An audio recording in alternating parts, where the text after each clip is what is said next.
Hi, hey, good morning. It is Wednesday, I August forgot my 7th. creamer. Well, you must be Do you going feel out. I that? see. You Yeah. feel that? There's no cream Oh in yeah. there. Well, It's all dark. I got the Master National hot coffee here, just the old house blend. But great show today. Ron Higgins, Shreveport Bossier Journal, going to join us. Award-winning writer and covers, golly, LSU, the SEC, college football. Might have an appearance from Coach O. He knows Coach O, so may hear some Coach O this morning. When wondering what he's been doing with his $17.5 million since he left LSU. What a gig. Dudley Dawson, Hogville.net. Vince Ferrara, the sports animal in Knoxville. So we're going to touch all 16 of the SEC schools. That's our goal every day. Smash subscribe button in the bottom right-hand corner. Allow notifications on Android and iPhone. Get pen and paper handy. Take notes because school is in session right after this.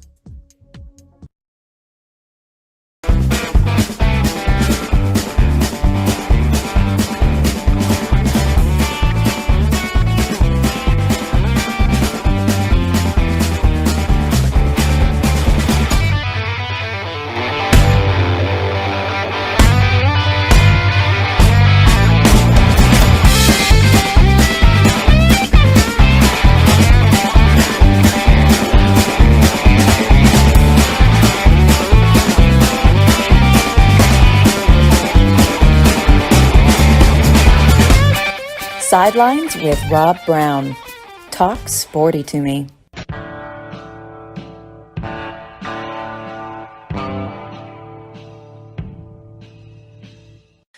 Hi, Ron Higgins.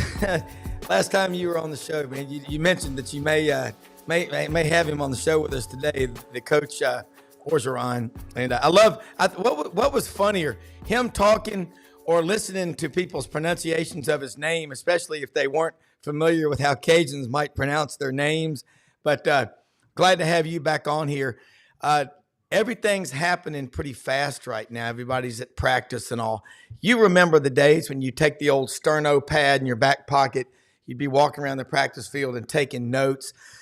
You really established a rapport with the coaches and all, but you've got that credibility like your father had to where you can probably still call coaches, get information, and you know what's off the record and on the record. But I want to start with just what you're talking about right now, what you're writing about LSU in Louisiana, SEC and college football, and just take it from there. And first off, thank you so much for taking time to join us and sharing your time with our audience. We really appreciate it. Sure. I've been out to several LSU practices so far. What I've noticed is the new defensive coaches know how to conjugate every cuss word possible. I like that. And or they'll combine, that's F and BS, Yeah. This wasn't evident in the spring. In the spring was a time of getting to know you, peace, Yes. installing my stuff.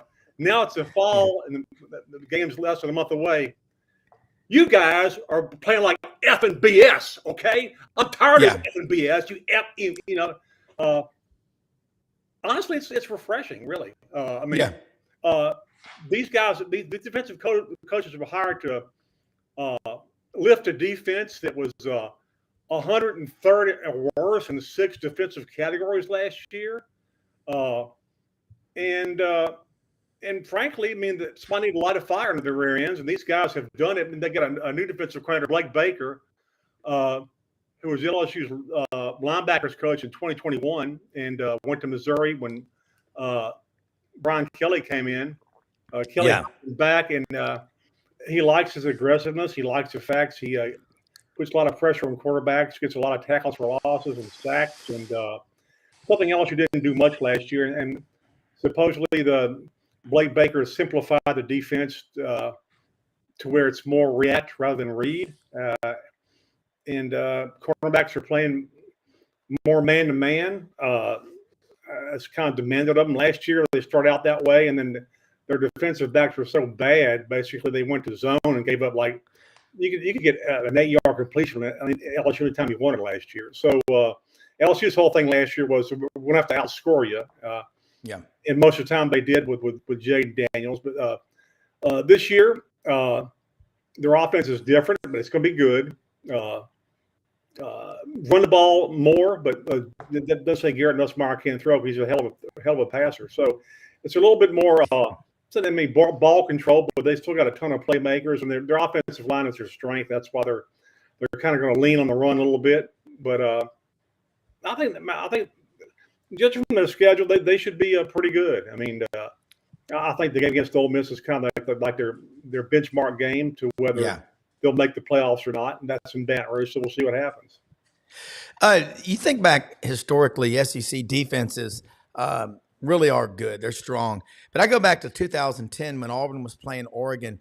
Nick Aliotta was the defensive coordinator, I believe, for Oregon. And he said the days of the shutdown, lockdown defenses are probably behind us. So here we go with Auburn wins the national championship with one of the 5 worst in school history in terms of giving up points defenses in 2010. But you countered that with Cam Newton and, Nick Fairley, some pretty good talent. Then you look at LSU in 2019.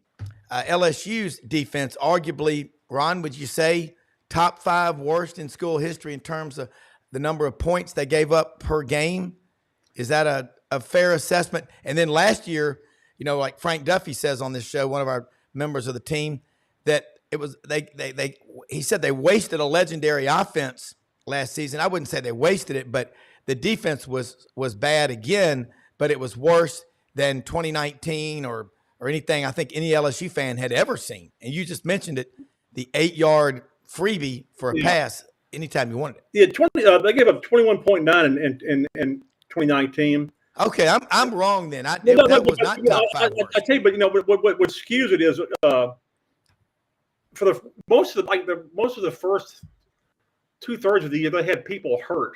And they got them back towards the end. And if you look at their final 4 games,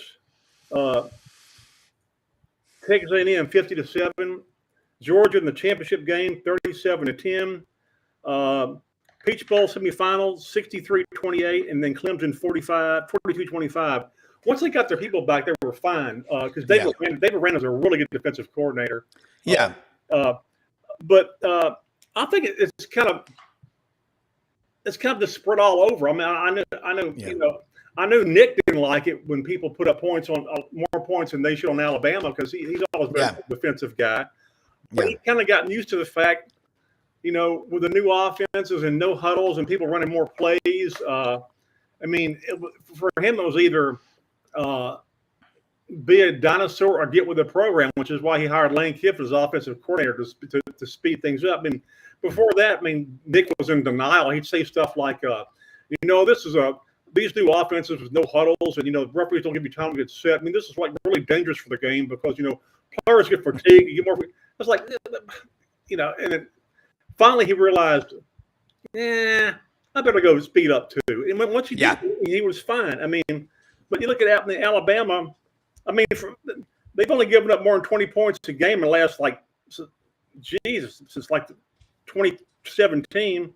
But still, for Nick, that's too much. But you kind of expect it now. You're not going to shut anybody down. You're just not. If you hold somebody to 17 or 21 in a game, it's just great. It's rarely that you hold a team to 1 touchdown or field goal or whatever. It just doesn't happen because more plays are being run because everybody's run the no huddle and, plays are being called from the sideline, signaled in, and a lot of times plays are called the line of scrimmage. So everything's just quicker. So you're going to have more points automatically. Yeah. Well, you go back and I guess a turning point along the line of what you're saying. When Tua came in at the end of the Georgia-Alabama National Championship, the 2017 year, starting in 2018, Alabama went from averaging around 31 points a game to 45. So if you beat them, like in 2019, LSU put 46 on Alabama at Bryant-Denny. Auburn put 48 on them at Jordan-Hare.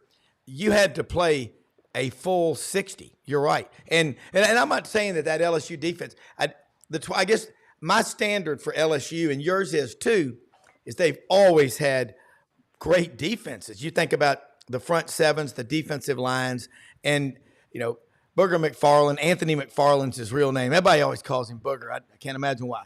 But then you think about Marcus Spears, and you think about Dorsey. So many great ones, and that's what okay. So let me ask you this: you're bringing the coordinator from Missouri down here, and you've got Bo Davis there. Don't you have Eden Peoples there, Kevin Peoples at LSU now too? That might be the best threesome of defensive coaches, not just in the SEC, but in college football. That's pretty scary. All you need now is Brother Oliver or Ken Donahue on the sidelines. And then they got Corey Raymond back, who's when he was at LSU was great. In Florida, not so great, but LSU graded him. So Kelly went and invested some money now. They invested big time money and hiring a whole new defensive staff. But there's one thing about Brian that I've learned in 2-3 years. Once he decides to do something, it's not halfway. Once he makes a decision to do something, once he sees a problem, if he can correct it at that point, he will. The defensive thing kind of played out last year. I think he realized last year during the season there wasn't really anything he could do about it. You get their personnel, especially in defensive backs, was so weak. There wasn't a scheme possible that could mask that. Yeah. But I think what he didn't like was players were reading too much and not reacting, which was the type of defense they were playing under the coordinator they had. And so there was a question whether he would change coordinators, and he changed the entire defensive staff again. Like, we're going to do this. We're going to do it everything. So that's the biggest, question mark going into the season opener. And how good can the defense be early? Because the offense is going to score. Offense will score. But defense is a question. I get what I see so far in practice. I think defenders are doing a better job of covering. I think there's the defensive linemen are doing a better job of getting off the ball. I just think there's more of a fire under them, which helps. But I think there's a confidence that this guy knows what he's doing, and that all these defenders have bought into the fact that LSU is just simply more aggressive with their approach, and they like that. If you're a defensive player, you want to be aggressive. You want to sit there back and read all day. And I think that should benefit Harold Perkins, who's a more of a react than a read player. I still kind of interested to see how they play him and how much they move him out of the inside linebacker spot, because even with more weight at 225, he's getting outweighed by 100 pounds by linemen and they get their hands on him. But we'll see what happens there. They're optimistic that they'll be better, but they couldn't get any worse, honestly, really. Yeah. Looking at the running back situation, talk about that room for LSU, because LSU is one of only, 3 or 4 schools that's had 2 wide receivers taken in a draft in the first round. That's happened twice now. There's just so much talent down there that you could. It is not an easy job because other people are coming there to try to get it, but you still got to run the ball in this league. It's a line of scrimmage league, always has been, always will be, and college football is a line of scrimmage league. That's right. I like their running backs. They got all kinds of running backs. First of all, they'll probably start Josh Williams as a senior. He came as a walk-on. So just consider with the new NCAA legislation probably coming up, Josh Williams wouldn't be on the team because he's a walk-on, which is legislation basically is saying we're going to increase scholarships, but now we have no room for walk-ons. So he wouldn't exist. I'll tell you who else wouldn't exist. Justin Jefferson wouldn't have been recruited by LSU. He was a 2-star. He wouldn't have existed. That was a sidebar. No. Neither would Hunter Renfrow, who caught that pass to beat Alabama in the 2016 championship game. You go down the line. Rudy wouldn't have a career at Notre Dame. He wouldn't have a career. No. But okay, Josh Williams is a senior. They like him a lot. He's dependable. Blitz coverage. He can pick up blitzes. Can catch the ball. A good tough rusher between the tackles. But they're really excited about Caleb Jackson. 6 foot 225, maybe more to about 230. kid from Baton Rouge, was a freshman last year, played pretty well. Runs over people like Fournette did. They like him a lot. A lot of speed. Trey Holly is back. He had some off-season. I mean, I think he got arrested for this. We throw this out so casually in college sports. I think he was arrested for attempted murder or some kind of murder charge. But it's like it's like it's like he got a sprained ankle. Hey, he's back. Yeah, he'll be back. He'll be back. But he got off of that. I think it was pretty clear he wasn't involved in anything. Yeah, good. He's a little speedster. He's fast. They got John Emery decided to come back. He's been there forever. Yes. He's got knee injuries, academic problems. He was a 5-star who's never come close to living to his reputation. Coming out of high school, he came back for one more year, and they think they like their running backs, and plus they have Caden Durham from Texas, a freshman who they like. So they got a ton of running backs. They just like all the weapons they have. They added some good receivers from the portal, even though they had some good receivers already. And it is quite amazing. For the longest time, LSU, under Les and ran the ball a bunch, didn't throw, and it was amazing. LSU didn't throw the ball very much, but they kept producing NFL receivers like when you talk about Odell and Jarvis Landry, the first two to drafted, and it's just, and then Orgeron kind of came in and kind of changed things. He looked what they had, and when I got Joe Burr, when I got Joe, I get a bunch of crawfish. I said, Joe, I give you a sack of crawfish if you come to Baton Rouge. And that was an NIL deal back then. You get them a sack of and so we got Joe. We changed our offense. We scored 90,000 points a game, and we kicked everybody's butt. Then a couple of years, I got the bag of $17.2 million. Now I'm flexing on the beach full time. I'm doing. Here you go, Coach O. I love it. He made a guest appearance. Go Tiger. Go Tigers. Go Tiger. But it's amazing how the LSU offense have changed. I mean, last year we watched them with Jaden Daniels. It was they like a different way of scoring rather than what LSU did with Burrow, but nevertheless had some good receivers. And you had a quarterback who was probably the best running back in the nation, honestly. Yep. Their quarterbacks coach Joe Sloan became their offensive coordinator when Mike Denbrock went back to Notre Dame. Mm-hmm. Good coordinators kind of look what they have on hand and play their strength, and their strength is their offensive line. So they're going to try to tilt toward the run a little bit more this year. Yeah. Hey, I want to bring in Dudley Dawson, hogville.net. And with this, I like to get these round table, the bands going, because this is Ron Higgins. And Dudley, we were lucky. We had him in Memphis for a long time as a writer. Used to go to church with us up at St. Louis Catholic Church at White Station and Shady Grove. And he was great at the men's club meetings. It was, those men's club meetings, Ron, were fun when we'd have you come talk about football. It's kind of like the Saturday Night Live skit with John Belushi and Dan Aykroyd at the Knights of Columbus meeting. All right. Any old business? Nah. Any new business? Nah. All right, meetings adjourned, bars open. It was those meetings were great. And Dudley, we learned a lot. But welcome to Wednesday's edition. I love getting all these great minds together. So jump in this conversation. Ron, stay on as long as you can with us. Love having you on. And sure. Go Tigers. Go Tigers. Good to see you, Ron. Hi, Dudley. What's up? Not much. Just right. for football season, see what it's like up here. Oh yeah. No lack of stories up here. Yeah, I want to curious what Taylon Green, again, seeing him at SEC Media Days. You saw him, Ron. He's a big guy, and he talks so much about Bobby Petrino. He's definitely got his attention. How is Coach Petrino doing right now, besides just Taylon Green, but just with the team? What are you hearing? And when you get to go to practice and see the brief glimpses that you do? Well, one of the things that I've been pointing out for a while now, especially since spring practice, was people are running more routes. I think that's good in your passing game when you've got more opportunities to throw the ball.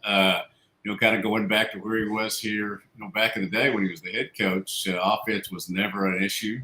I don't think that's going to be a problem too much this year in terms of what they're going to put out there on the field. Now you got to go get up against SEC defenses, and obviously that's going to be tough.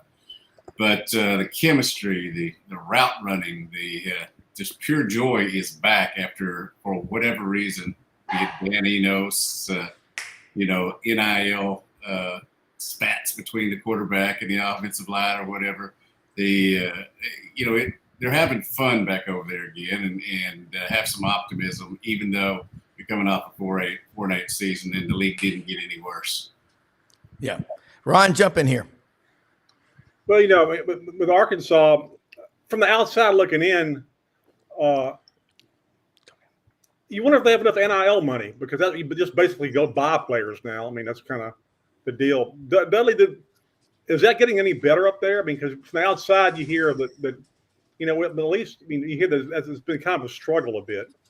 Yeah, I spent the first couple of years doing this stuff talking about how I didn't think Arkansas was getting enough into the program and passing it out, as they say, now that it's not really college or amateur football anymore.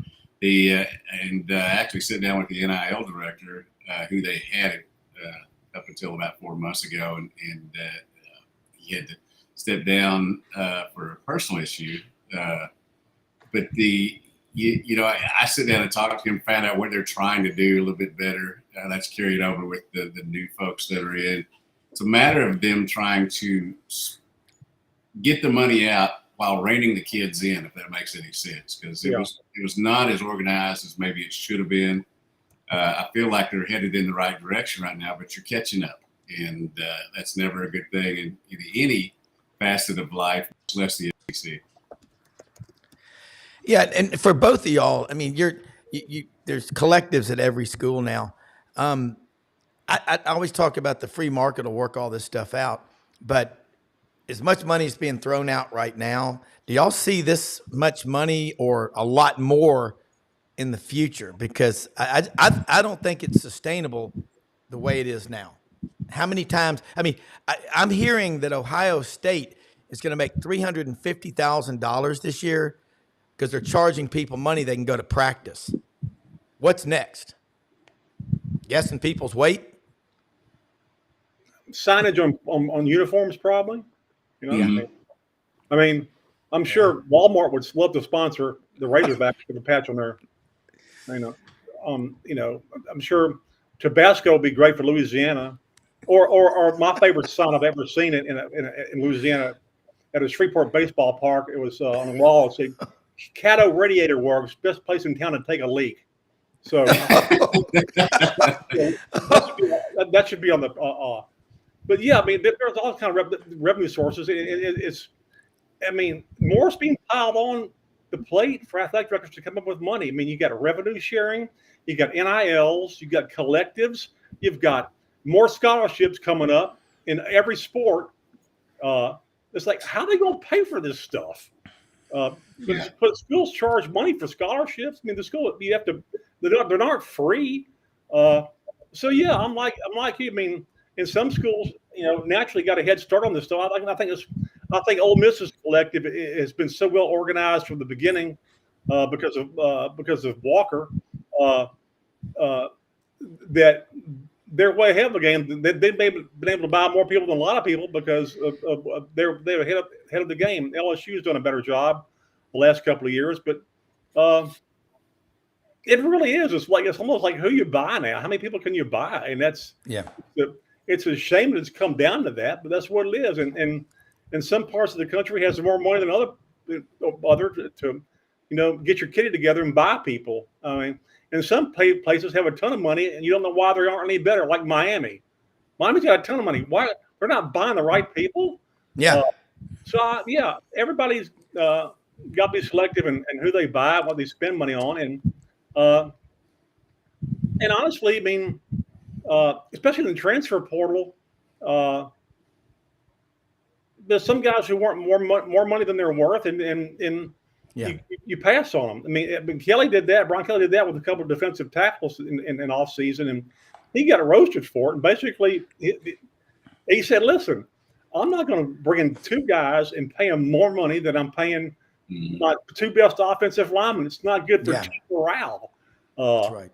And everybody said, "Well, he doesn't want to pay players." No, he'll pay players. He just wants you to kind of earn it first. Yeah. And that can be a problem with you if you buy guys who aren't any good. And believe me, LSU's has made a few of their mistakes the last couple of years defensively with cornerbacks who are awful. But then they hit the lottery with Jaden Daniels. So there you go. Yeah. Yeah, you can make bad purchases in college football just as you can in life. I do think they'll continue to find revenue streams. I mean, I'm pretty sure that last year I heard that failed 3rd down run was brought to you by J.B. Hunt. The 4th down punt upcoming will be sponsored by Tyson. And the punt return will be sponsored by Walmart. It just keeps going and going and going. And then this timeout brought to you by Valvoline. Yeah, or Rolex. Well, what Monty Hall came too early in his career.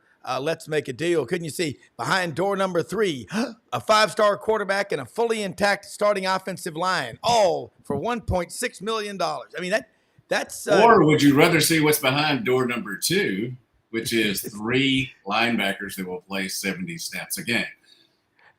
And door number 1 is a running back who can carry the ball 35 times a game and hardly ever fumbles. He has sticky fingers. I mean, that's it.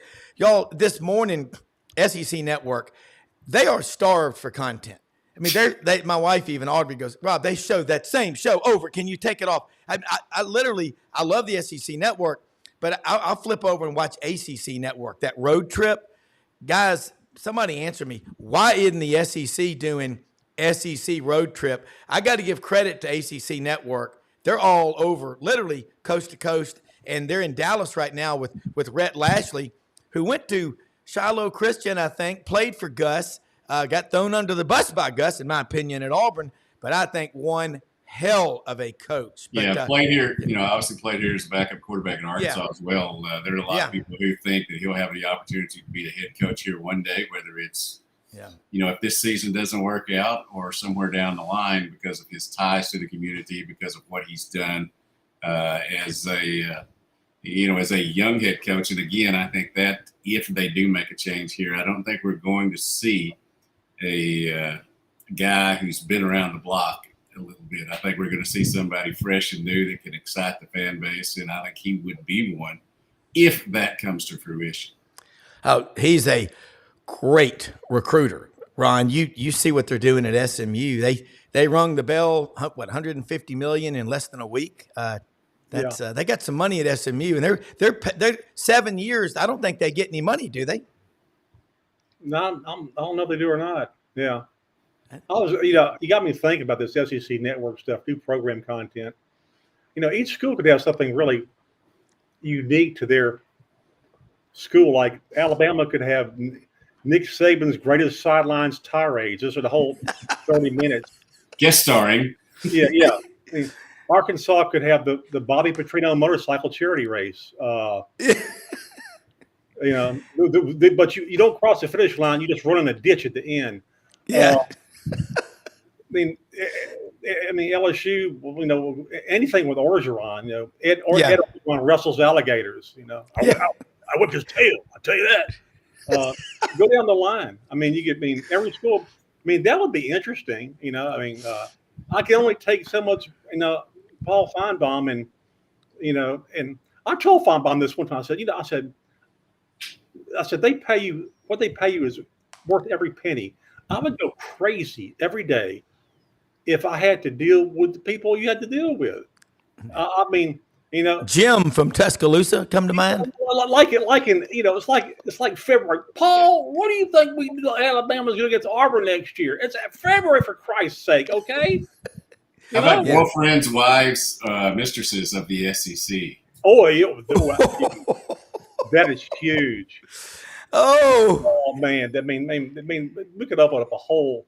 I mean, they put some cynical sports writers together. We could come up with a whole new lineup with guarantee. I've got ideas. Viewers and lawsuits. So it'd be unbelievable. It really would. Well, I mean, think about if we had cameras back in the day on the wall at Big John Grisani's restaurant at Airways and Park, when Coach Bryant would come up here to Memphis quite a bit and go to dinner there. Coach Tuberville used to love to go to Ronnie Grisani's and Sons there at the Viaduct. You know what I'm talking about?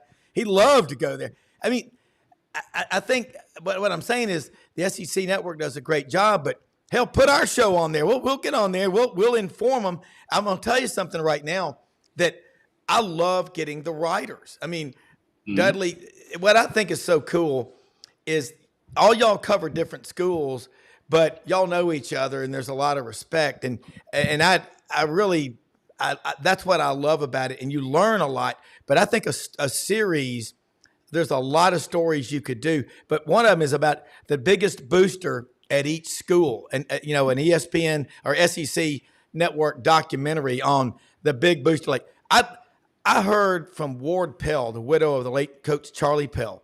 She was on our show a couple years ago.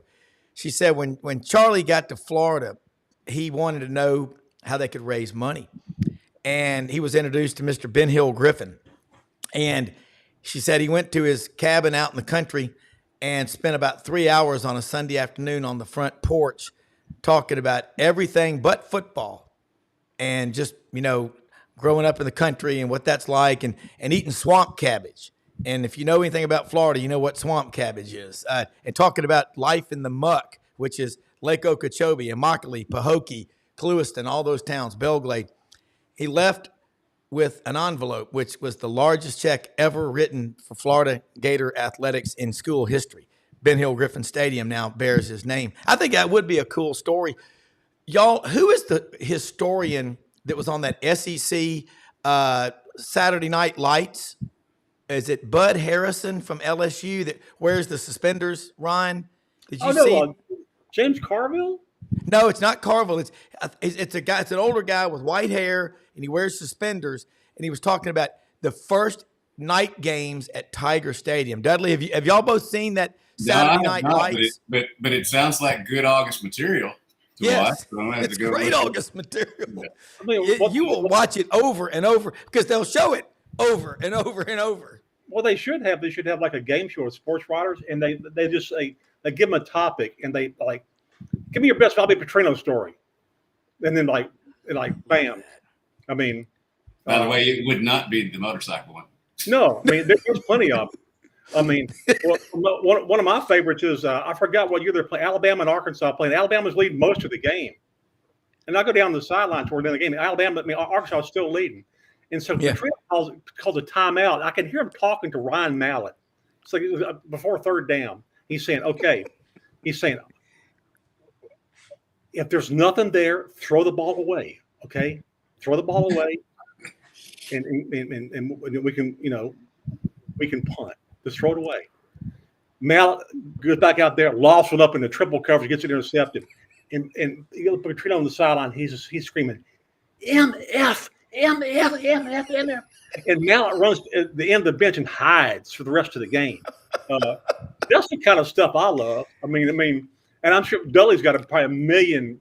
I mean, everybody's got. You get like a writer, a topic, or a coach, or a player, and then you say, okay, you got 20 seconds to come up with a story. Go. That would be some good stuff. Oh, and if I was TMZ, oh baby, over the years. Oh yeah, I've never saw that as my place. But boy, do I have stories when I have a few cold beverages that I'll tell people I trust. Yeah. Oh yeah. I want to throw one at y'all. I love the Hollywood Squares thing. You think about Hollywood Squares. Take Paul God Lynn. Almighty, you know they were drinking in those squares. Paul Lynn, Jonathan Winters. I mean, it's just you can't get any better. But you're right. Let's go to Dudley Dawson. Your best story. I think that would be cool. But some original stuff that people can relate to. I mean, the story about the biggest booster or two at each school, but it's the stuff. I remember Coach Dye one time. Someone was giving him hell. The media was after something happened in the game, and he said, "Hell, I was on staff at Alabama, and one time we were playing Tennessee, and in the fourth quarter, Coach Bryant was running up and down the sidelines going, "Where's Leroy? Where's Leroy?" He goes, "Coach, he's been gone 3 years." I mean, he did.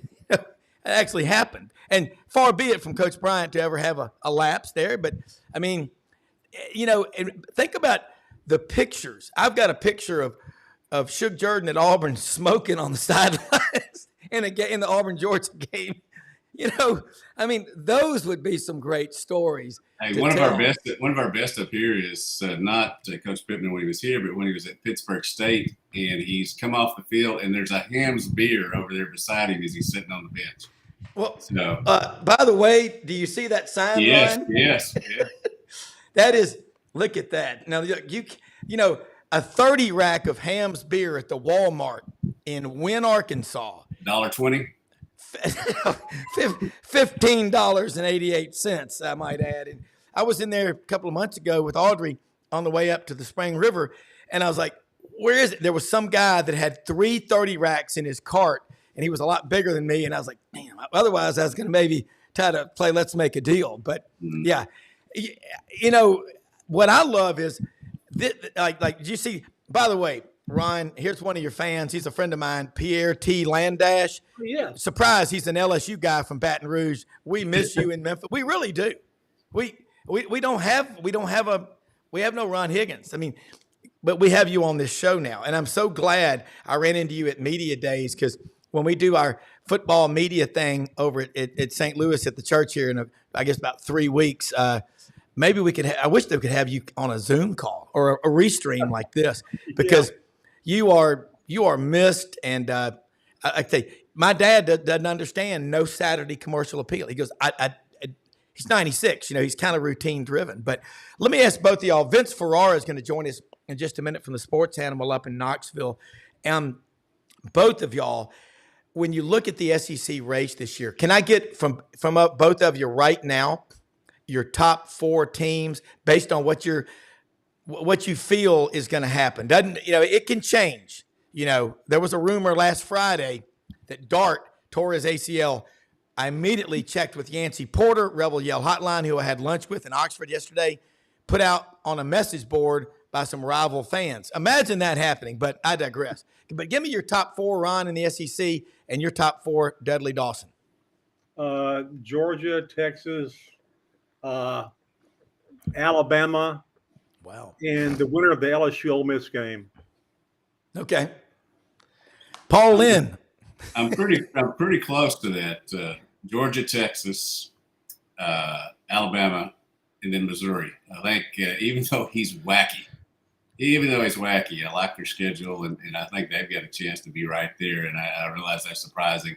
That may be totally upside down, but I do believe that he's got that program coming after maybe a year after he was about to be bounced. Yeah. I mean, and like I said, he is a little offbeat, which is honestly good for this league, because they need some personality as coaches. Because speaking of finding money to get players, they found it up there. Wow. Yeah. Another question is, you think about the coaches. Did either one of y'all ever know Coach Johnny Vaught? I'll tell you, I spent this was one of the best days I ever had. I went to his house. This was like a few years before he died. God. I went to his house, and we're talking LSU Ole Miss history and all that kind of stuff, and it was great. And he went out in his backyard, which overlooked a bluff, and about 100 yards, 20 yards away down the hill, there was a flag, a golf flag. He just sat there in his backyard and hit like wedge shots while he talked to me for like about 20 minutes, and just dropped all these shots within a foot of each other. But he was great to talk to about LSU Ole Miss, the rivalry and the history. Mm-hmm. He said, "I never minded playing LSU in Baton Rouge. We got that huge guarantee, and I always thought I could beat them." And one of my favorite subjects is the Billy Cannon 1959 game, because the more I talk to people about that, and the more I look at it, Johnny Vaught lost that game. I mean, Ole Miss punted a bunch on third down, some on second down, and never gave his offensive chance. But the best two things that I got out of that thing that I never knew, one from talking to Robert Kyatt, Ole Miss chancellor, I said, "What do you remember about the Ole Miss run? I mean Billy Cannon's run." He goes, "I just remember Billy Cannon running past Coach Vaught on the sideline, and he's wearing this really beautiful gray suit, and he sank to his knees in the mud, and he got up, and then there were two big mud blotches on his knees." And the other one comes from my friend Rick Cleveland and Jackson Clarion Ledger. Yeah. This was the greatest. I think this was the greatest story I've ever heard for this game. The guy that runs down the sideline with Billy Cannon, you follows him down there. You see him, the referee. Yeah. Not a real referee. He was a high school ref from Jackson who showed up at the game and didn't have a ticket. He said he wanted to get in the game. So basically, he stuck in with the officials, and the officials they're like, "Who are you?" He went and hid out on the bench before the game. And the ref goes, "Where he goes?" He goes, "I'm just a referee from a high school guy." He's the outer line judge. Yeah, I just want to watch the game. He goes, I promise it'll be a problem. You stay here. So when Cannon starts his run, if you look at the sideline, this guy comes off the sideline and runs down the sideline and throws his hands up. That's not even a referee. I did not know that. It's like Johnny Carson and Ed McMahon. That is a cool story. Vince Ferrara, sports animal in Knoxville. Ron Higgins, Shreveport Bossier Journal's on with us right now. Dudley Dawson, Hogville.net. Join in this round table. We got, John Paul Jones, Jimmy Page. You will be Robert Plant here on our version of SEC Squares. And by the way, somebody sent me a picture last night. Texas, after their first year in the SEC, of a Texas Longhorn whose horns were stuck down in the dirt. I don't think it's going to be that bad, folks. But Vince, what's going on up in Knoxville? What did he do? Scored touchdown, Big Orange. Yeah, they're going to be looking for more of those touchdowns this year than they had last year. They weren't as explosive with Joe Milton as QB1. Now it's number 8, Nico Iamaleava, a guy whose name you can pronounce easily and fluently there, Rob. But working on it. Yep. Got a good look at the offense at practice on Monday. They had an off day yesterday, just came from practice, kind of focusing on the defense. It's interesting. This team isn't without questions because everybody's got them. But when you have two things that you feel really good about, the quarterback play and the defensive line, those are good starting points, good pillars to kind of build around after that. And the defensive line is the strength of this team. They look like a lot of teams want to look like on the defensive line. We were breaking it down on the show this morning. They could go 4 deep in guys that they trust in games. And there are big bodies. They have a top 5 pick in James Pierce Jr., who plays at Leo, hybrid outside linebacker, edge rush position. He's an incredible talent. And then they've got a lot of big, heavy guys that are very experienced. So it's several 5-stars in that group too. So it looks like an SEC defense. It's improved every year. And Rodney Garner's got some kind of group to coach. So that was what I was looking at this morning. Rodney's got to love coaching. He's got 5 daughters. So I bet he likes to spend a lot of time out of the house. But, I mean, they're all older and married now. But, Ron, you and Dudley jump in here with Vince Ferrara. I love this conversation. But first of all, that was Rob Brown that made that comment, not Dudley Dawson. Yeah, we all know that offense is exciting and playmakers are great, but defense still wins you championships, I think. At least you've got to have an adequate defense to go along with your high-powered offense.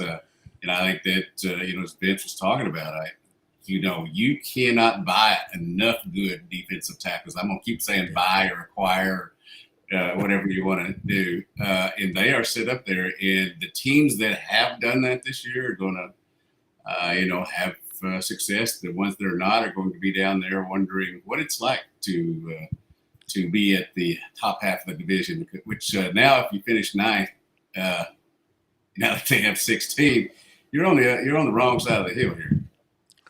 Yeah. Vince, 4 deep on the front 7. That's I think Ole Miss has 12 defensive linemen that Yancey Porter talks about they can trust. That, and then Ron, number 21, Omari Thomas from Briarcrest, educated at St. Paul's Catholic School. His mother, I ran into his parents in the lobby of the Omni in Dallas. They were out there for media days. And I talked to him. I said, "Do you still teach at St. Paul's Catholic School?" And she said, "I sure do." And so Omari's a 5th or 6th year guy. He loves the Hill, Ron. You know Tennessee fans, they are starved. They want this. This is going to be a fun year for them. Well, I think they finally got the right quarterback, honestly. Joe Milton was a good quarterback. I just think he just couldn't harness his arm. He just as far as there was something about him that just, I don't know if it was the accuracy or he was just so damn strong. I just like Nico. I like the way he handles himself. I honestly think if I had a dark horse pick to win the SEC, it'd probably be Tennessee. Their schedule's not easy at the beginning. They got road games at North Carolina State and Oklahoma. That's no fun. And they got Georgia in November, which is later than usual, right, Vince? They don't usually play. And then that's, when you get to November, you're on fumes. That's when your depth kicks in. So, but, they get, well-spaced open dates. But I like their team. I like it more than I have in the past. And honestly, if my friend John Adams likes the coach and the quarterback, it's going to make me suspect. Because, John, he doesn't like anything. But this guy's really good. I'm telling you, I like the way he goes. Well, Ron, John sometimes will compliment someone just to kind of set it up. Oh, yeah. John likes stuff like I'll give you but you never heard this story. When he was in Baton Rouge, I worked with John 1 year. And so Pete Jenkins was LSU's defensive line coach. And so John and a guy named Steve Townsend, who was using Baton Rouge as a writer, went to Alabama as an assistant AD. They decided they were going to set Pete Jenkins up. So Townsend casually drops to Pete Jenkins. He goes, John Adams' cousin was John Bond, the Mississippi State quarterback. He goes, really? He goes, yeah. Damn. And he was lying. But what Adams does all year is, in one of his columns, every couple of weeks, he would drop a John Bond reference in it. And every time he did that, Steve Townsend would say, go to Jenkins and say, "See what I'm talking about? Right there, that's what I'm talking about." So all year this goes on, and Jenkins is kind of getting really, these guys, he thinks he's really that good. The last game of the year, Tiger Stadium, John Bond's senior year, he's the only quarterback ever to beat LSU 4 straight years as a starter. He goes in and he has the game of his life. He runs for like 3 touchdowns. He's just killing them. And I'm sitting next to Adams, and he's like, this couldn't happen any better. He goes, and so he goes, "You got to go down and ask Pete this question. I'm on deadline." He goes, "Ask Pete this, see what his reaction." He goes, "Ask Pete, say this, Pete, was that the greatest performance by a quarterback you've ever had against your team with John Bond, what he did against y'all?" John Adams wants me to ask this question. I asked Pete that question. I thought he was just going to take my head off. But back to Tennessee, John does do that, but this sort of set people up to rip them down. But he really likes this team, and honestly, I like him on paper. Again, they have a challenging first half. One of the more challenging first 4 games. You got NC State and Oklahoma on the road, but it kind of settles in somewhat. Again, the rest of the way, your toughest game, Alabama and Knoxville and Georgia and Athens. But yeah, that threw me off, the Georgia and Athens in November, because it's never that late. And yeah, the games that are moved to later in the year, I always find it just like it's a team with the best depth that wins, because by the first week of November, you're searching for bodies a lot of time. And Tennessee, Florida would always be the opening SEC game for both of those 2 teams. You guys know historically what that meant to the East. Now we're a long way from that now, but it is an adjustment to not have that be the first SEC game. Ron, the thing that I think is a plus for Tennessee with their schedule, there are some tough games. I think it's top heavy, and then they get a bunch of teams that are in the bottom part of the league too. So that's a positive, and they don't have a gauntlet or a stretch where it's tough game after tough game to where now you don't have your best chance to win against those high quality opponents because the wear and tear of those previous games can kind of get to you. So I do think it is spread out enough. You mentioned the open weeks as well to where it's manageable for them, even though there are some really good teams on that schedule. And with 12 teams in the playoff now, you can stumble earlier and get away with it now more than you could. I think Florida has the toughest 4-game stretch I've ever seen on any SEC schedule, ever in 45 years of writing. When you consecutive weeks you play Georgia, Texas, LSU, Ole Miss, and Florida State in November. In November, and LSU too. I mean, that's just stupid. In November, I mean, that's. I mean, Napier better hope he's fired in October before he gets to November because I wouldn't wish that on anybody. I mean, you're talking, 4 top 10 teams out of 5, and LSU's on the fringe. That's just stupid. Yeah. I looked at that. That's going to be an interesting narrative, with Coach Pittman, what he's facing up here, Coach Napier, some others. 16 teams is great, but it also moves you down the totem pole if you're not being successful. So there's going to be a narrative early in the season. I've said it before. If Arkansas goes to Oklahoma State and loses that second game of the year at 11 a.m., then that narrative is going to be set.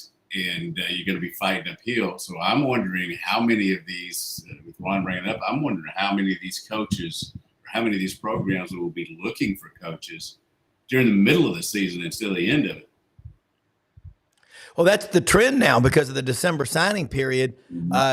You're dead on arrival. If you don't hire your coach, you're right.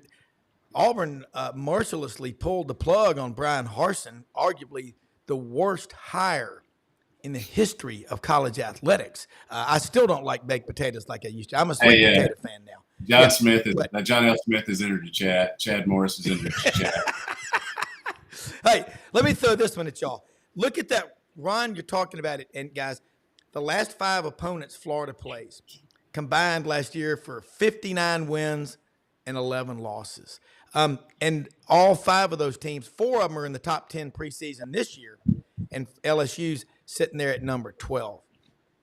LSU's program is so talent rich. They remind you of some kid from a wealthy family who has a trust fund, kind of like Chevy Chase and Caddyshack, uncashed checks for $50,000 and 100,000 laying on the floor. When they get it going, it's horrible. I mean, because to play them, that's how good it is.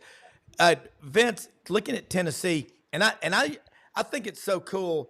I wish the SEC Network would show the press conferences or even show them from the past. Remember when like locker room bulletin board material was thrown out there in the day, and it was just thrown out against the James Carville. Just keep throwing it against the wall. I hope something sticks. That's kind of what they did, Vince, and still should do. Yeah, and we loved it. And that's why Lane's so good these days, Coach Kiffin. That he says some stuff every once in a while that they enjoy. I remember back in the day we didn't have to worry about quotes too much. Now coach speak is so prevalent, and they're very guarded. Oh, I can't even tell you if somebody got their ankle wrapped, much less sprained it. Yeah, that's a violation of HIPAA law. I can't talk about it. Vince, Tennessee though, the Big Orange. 106,000. They've sold everybody's selling their season tickets, man. The Hill, like that game in Charlotte, Ron, I think that's going to be Tennessee. Tennessee's going to try to take over Bank of America Stadium in downtown Charlotte. But NC State, man, that's the biggest game, I think, in school history in the modern era for them, for what they've got coming back this year. They're picked 3rd or 4th in the ACC. They want that game. I hope Tennessee knows they're driving into a Cat 4, Cat 5 type hurricane. I mean, Tennessee, again, this is one of their stronger, schedule starts in a while. They usually play somebody pretty good. Back when Mike Slob was commissioner, basically he told every SEC coach, or athletic director, you need to schedule a really good Power 5 school at the start of the season. And most schools have complied with that most of the time. Tennessee's played some, Tennessee probably more than any other school has had a history of playing Power 5 schools from conferences that they usually don't, SEC schools don't mess with. Like back, Correct. I mean, they played UCLA before anybody did, and that was like back in the 70s. Yeah. I mean, they played UCLA before anybody did. Mm-hmm. I like the matchups across the country. I like LSU and USC in the opener in Vegas. I mean, the LSU fans are already in 2 days drinking for that game. I mean, they're drinking at 5 o'clock in the morning and passing out at noon and rallying late in the afternoon for the kickoff. Second win, baby, second win. That's right. A&M and Notre Dame the first week. I mean, it's nice to have, but what fans don't understand is fans will always say this stuff like, some of them they schedule nobody schools. They schedule an FCS school. I mean, they should play all Power 5 schools. Are you out of your mind? I mean, really? I mean, are you? What planet are you on? I mean, like you can't do that. I mean, the wear and tear of all these games, and now you got a playoff that adds games to it. Are you kidding me? I mean, you've got to have a breather somewhere. I mean, you've got to have a chance to play a lot of your freshmen who can play 4 games and not be redshirted. Yeah. You've got to have some games like that on your schedule to exhale. And I mean, fans are just insane like that. I mean, I can't believe they're playing an FCS school. Why not? I mean, I always look at it this way. I mean, there's a lot of football programs that won't survive without making guaranteed money from Division I schools, and so why not pay them? $750,000 or $1 million. I mean, or $1.2 million. I think LSU's got a couple of schools for $1 million. I think South Alabama $1.2 million. Maybe somebody else they're doing that. Nicholls State. So what's wrong with that? I mean, I never understood why people are so hooked up on not playing like schools. Yeah, you're going to beat them. They're store-bought wins, right? I get that, but you got to have breathers for Christ's sake. I mean, really. Yeah. Vince, There's last year, there's a lot to be said for a 63-0 win over New Mexico State to start the year. Let me just say, Auburn paid Vince $1.6 million to New Mexico State last year, and I forgot how that game ended up. But anyway, go ahead, Vince. I digress. No, Tennessee has gotten into Peyton Thorne and John Oates. There you go. There we go. Tennessee last year had Virginia in Nashville. Those games in neutral site annoy the fans. They want the home and home. They want to see, if you're going to schedule a good name opponents out of the conference, they want to see those games at home. They want the home dates. And then if it's a great venue, you go to the other side. They bought out of the BYU game a couple of years ago. That was much discussed. And they replaced it with Virginia and in Nashville. So fans they've been to Nashville a bunch of times. Virginia was not a very good team last year. So it's a name power now for a program, but it wasn't really a challenge for them. North Carolina State is much more of a challenge. And then next year they get Syracuse in Atlanta in one of the Chick-fil-A kickoff games. Again, that doesn't really move the needle for a lot of fans, and it's a neutral site game. Fans want more of the home and home. I think in today's scheduling in the SEC, Ron's right. Historically, Tennessee has challenged itself with some of those teams out at Cal and when they were better, and UCLA, things like that. But as of right now, they don't have a ton of those games really challenging like a lot of other teams do. They've sort of slow playing to see how the conference game schedule works out first, and then maybe build off of it from there. But it's been a lot of neutral site versus great home and home. They do have one, Washington, that'll be fun down the road. I think maybe Nebraska and a couple others, but not as many as some other. Yeah. And then like some other people in my state here, in Arkansas, Arkansas is playing in-state schools now, and I've been a big proponent of that for a long time. As you know, I grew up in the Newport area over there close to Arkansas State. They're playing UAPB at Little Rock In that first game. I'd like to thank those folks for moving it to Thursday night because that clears the runway for the weekend of my 61st birthday to watch football the rest of the weekend, instead of having to go. And then they're playing Arkansas State in 2025. Now, will they play any more games in Little Rock after that? We're going to find out. But, those are two games that if you're going to have these type situations, if you're going to bring in a team that is, not as good as maybe the ones in the SEC, then I like, playing those two. And that Arkansas State thing is going to be so much fun as long as Arkansas doesn't lose it. And they might because, Arkansas State's got a really good program. But that's going to be fun for me, as I come down to the end of a mediocre career here. Those are the type of games that get me excited. I know we got to wrap. One quick story. Yeah. The best part about playing non-conference games as Power 5 teams away is that your fan base gets to go to some place they've never been before. Like Tennessee fans going to Cal. Tennessee fans or even myself have never seen naked protesters live in trees outside of a football stadium like a Cal. Oh, you've been to Fayetteville. Come on, you've been to Fayetteville. That was like a culture shock for Tennessee fans, especially when you had a California student who sounded like Richard Simmons leading cheers in the stands. Tennessee fans didn't understand that. So you get stuff like that. It's a great eye opener. You expose your fans to different things, and that's what I love about it too. Well, I'll say this: we got to wrap it up, but great stuff. I'm watching SEC Network, ACC Network, and seeing the people at Stanford and Cal, and they're going to SMU. We've always loved it when we have these intersectional games across the country. You pick the teams, but it's making college football closer to us. It used to be a regional game, then it became a national game. But I'm telling you guys, I'm with Tony Barnhart. Not even the adults can screw it up. David Whitley, the Gainesville Sun, says on the Buddy Martin Show, which is on this network Monday through Thursday at 9 p.m. Eastern, he goes, it's pretty much idiot-proof. But one thing I know ain't going to happen is LSU at BYU. That's not going to happen. You cannot get that. Dr. Pepper just doesn't do it for you. It's the only place in America LSU can't drink the city dry. There's nothing to drink. That's right. That is correct. Hey, Ron Higgins, thank you so much. Dudley Dawson, Vince Ferrara, our executive producer, Brendan Martin. Love this stuff. Let's do this again next week. Love having y'all on here. Appreciate everybody working together like this because you get so much more out of it when you have smart people like y'all. Follow all of these people, folks. They make this show work. We're here to serve.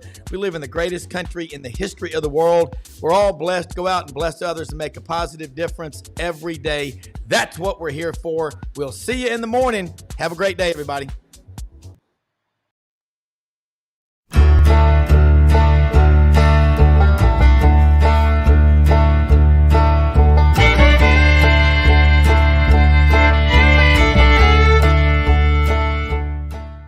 In a perfect world, you'd set a health goal and results would happen overnight. In this world, the real world, it takes time, dedication, and the right support to achieve your best self. The Vitamin Shop's health enthusiasts are here to make sure you're not wasting a single moment on the wrong supplements. From the highest quality sports nutrition and superfoods to the most sought after trends, you'll find a huge variety of science-backed solutions for every goal. And the people to help guide you along the path to greatness. Unbelievably, every 2 minutes in our communities, a child is either bought or sold for sex. I am Ari Dickey, board member for the Nashville Anti-Human Trafficking Coalition. Join me and millions of others in our fight against human trafficking and for its victims by helping to educate the most vulnerable among us, our middle and high school students. Go to nhtcoalition.org, become a partner, and help keep our families safe, because none of God's children are for sale.